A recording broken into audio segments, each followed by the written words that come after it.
Oke. Bagaimana kita misalnya mendengar bahwa di awal ada ribuan orang yang ditahan oleh Polri, nah, dan kemudian setelah dilakukan proses hukum begitu, penyelidikan ada sekitar 4.000 atau 5.000 awalnya dilepas, tinggal 500, lalu terakhir perkembangannya dari 500 yang tersisa itu pun udah tinggal beberapa puluh begitu loh.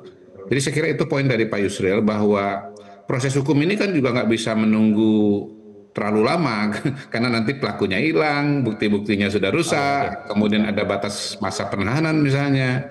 Jadi biarlah proses yang sudah berjalan di kepolisian itu berjalan, sementara teman-teman GNB ini yang punya aspirasi tersendiri barangkali bisa berkoalisi dengan anggaplah menjadi institusi ketujuh yang bergabung dengan koalisi yang sudah ada. Poinnya kan begini sebetulnya kenapa ada usulan mengenai tim independen investigasi karena sebetulnya teman-teman kalangan civil society ingin memastikan bahwa yang namanya perusuh itu betul-betul ada, Pak Fikar, gitu.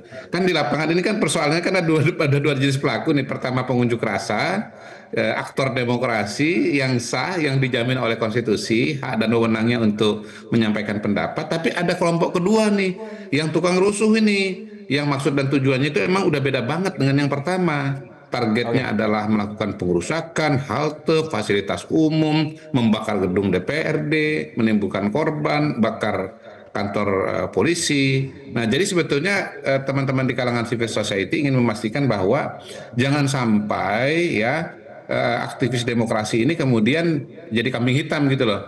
Intinya memisahkan minyak dengan air, barangkali begitu Pak Fikar, memisahkan minyak Oke. dengan Ya, air. Saya ke Makanya adanya Mas Fikar. lembaga Ya. independen.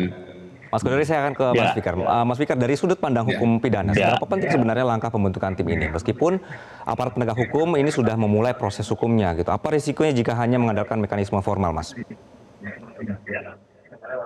Ya, saya kira bisa jalan dua-duanya ya. Karena peristiwa ini di satu sisi aspeknya politis ya, dalam pengertian kebebasan orang berpendapat gitu ya.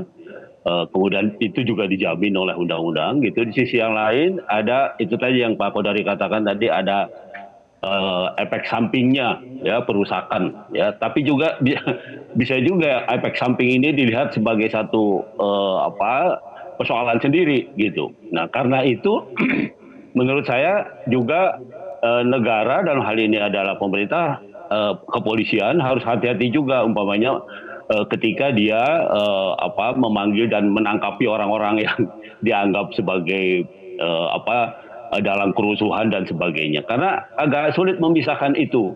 Kalau saja ajak, kan membedakan mana ajakan berdemonstrasi, mana ajakan merusak gitu. Nah itu kan bisa dilihat sebenarnya, bisa dilihat secara nyata gitu.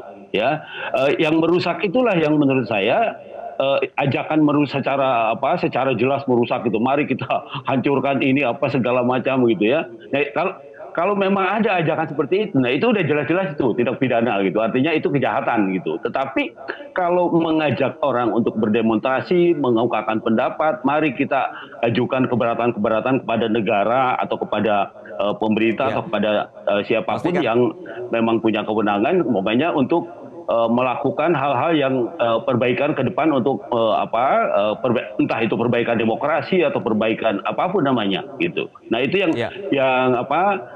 Ya, ini yang harus hati-hati gitu. Nah karena itu umpamanya kalau lihat kenyataannya kan banyak kelompok civil society juga yang ditangkapi kan. Nah itu yang menurut saya juga harus hati-hati juga itu gitu ya, karena bagaimanapun juga itu harus ditempatkan sebagai alarm gitu, sebagai indikasi atau sebagai petunjuk awal dari adanya ketidakpekaan, dalam hal ini adalah kepekaan struktur gitu. Dalam umpamanya Mas Fikar.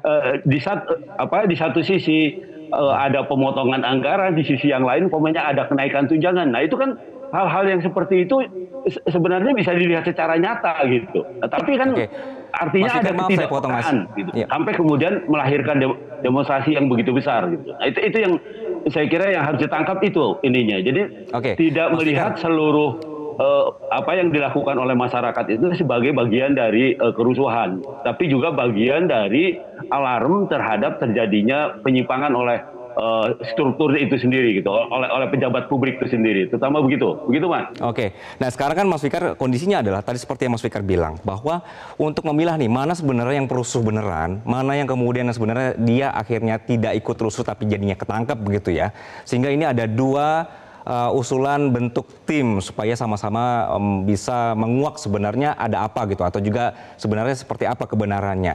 Nah sekarang kondisinya adalah akhirnya ada dua jalur yang digunakan untuk membuka rahasia-rahasia yang ada begitu. Bagaimana supaya oke lah sekarang udah ada dua jalur. Bagaimana dua-duanya supaya bisa tetap jalan dan juga nanti ada hasil investigasinya dan juga bisa diadili secara hukum gitu Mas? Iya, saya kira bisa simultan ya. Artinya penegakan secara hukum jalan gitu ya, tapi juga tim investigasi ini ya kan kalau dilihat sebenarnya kan ada 3 aspek ya, selain aspek sosiologis, politis dan yuridis gitu ya ada. Nah yang yuridis ini bisa jalan, yang jelas nyata-nyata gitu. Tetapi juga umpamanya aspek yang politis dan sosiologi, kalau tadi Pak Yusril justru penekanannya pada aspek politisnya, cari siapa kalau cuma tim investigasi ini melahirkan atau mendapatkan fakta-fakta pelanggaran hukum saja, itu katanya sudah dilakukan oleh penegak hukum, oleh kepolisian, tapi bisa lebih jauh gitu. Nah, artinya dia mengarah kepada ke sana gitu. Apakah ini memang ada yang menggerakkan gitu? Apakah ini memang persaingan politik gitu? Ya, atau kalau Pak Prabowo katakan ada unsur makarnya gitu ya. Kalau dulu kan subversif kalau dulu istilahnya. Kalau sekarang pakai istilah makar gitu ya. Nah, itu juga menurut saya itu harus dibuktikan juga gitu ya. Dan itu menjadi penting itu gitu. Karena apa ya? Untuk itu tadi kemudian aspek penegakan aspek politiknya gitu ya. Nah, kalau ada hal-hal yang belum terakomodasi oleh aturan, maka itu juga bisa ditangkap sebagai masukan bagi pengaturan ke depan gitu loh, pembuatan aturan ke depan, pembuatan entah itu undang-undang atau entah itu peraturan yang lain umpamanya. Itu juga bisa menjadi pegangan di situ. Begitu Mas. Ya, saya akan ke Mas Kodori lagi. Mas Kodori, bagaimana kemudian istana ini menanggapi kekhawatiran bahwa penyidikan oleh aparat ini bisa memunculkan konflik kepentingan? Apakah nanti tim investigasi nanti ini benar-benar independen dan diberi akses luas, Mas, termasuk juga jika harus memeriksa anggota Polri atau TNI? Pertama, sebetulnya proses penyelidikan yang dilakukan oleh Polri sudah ada pengawasannya dari lembaga yang namanya Kompolnas. Kan memang tupoksinya kan Kompolnas itu adalah mengawasi tugas-tugas kepolisian, dan sejauh ini dari yang saya dengar dari anggota Kompolnas, sebetulnya Kompolnas sudah punya tim sendiri dan sudah bergerak. Setidaknya mereka sudah bergerak di 3 daerah, di Jakarta, di Makassar, dan di Yogyakarta. Dan saya dengar kabarnya juga akan ke Jawa Timur begitu. Jadi sebetulnya apa-apa yang dikerjakan oleh kepolisian sudah punya pembanding atau sudah punya pengawasan dari lembaga Kompolnas yang memang sudah ada. Notabene dari awal memang tugasnya adalah mengawasi tugas-tugas dari kepolisian. Nah, seandainya teman-teman dari koalisi 6 lembaga ini, mungkin 6+1, sekarang kan lagi musim nih, 6 plus berapa dan seterusnya gitu ya. Itu 6+1, 6 lembaga-lembaga Komnas HAM itu ditambah dengan 1 GNB, nanti memiliki tim dan kemudian melakukan penelitian juga di lapangan, mungkin nanti kita bisa bandingkan tuh antara hasil yang dikerjakan oleh kepolisian dengan hasil yang dikerjakan oleh tim independen ya 6+1 ini begitu. Kalau seandainya antara temuan kepolisian dengan temuan dari teman-teman 6+1 ini ternyata berbeda jauh, mungkin pada titik itulah sebetulnya diperlukan suatu komisi atau apapun namanya yang bisa merangkum dan menjadi jembatan bagi solusi kesenjangan informasi antara kepolisian dengan tim independen tadi itu begitu.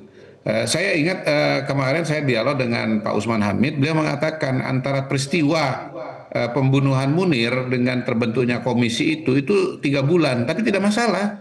tetap dengan jangka waktu sekitar 3 bulan itu fakta-fakta dan analisa-analisa hukum yang baru tetap bisa ditemukan gitu. Jadi mungkin supaya tidak kemudian komplikasi atau tidak kemudian formatnya ini menjadi sulit.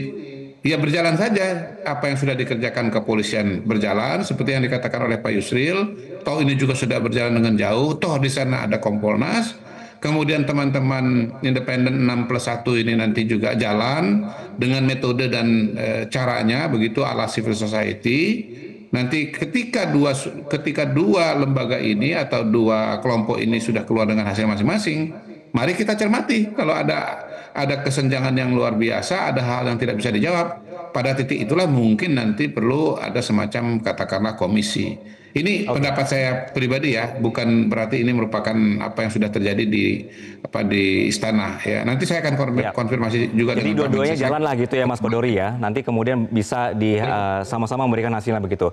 Jelajahi cara baru mendapatkan informasi. Download Metro TV Extend sekarang.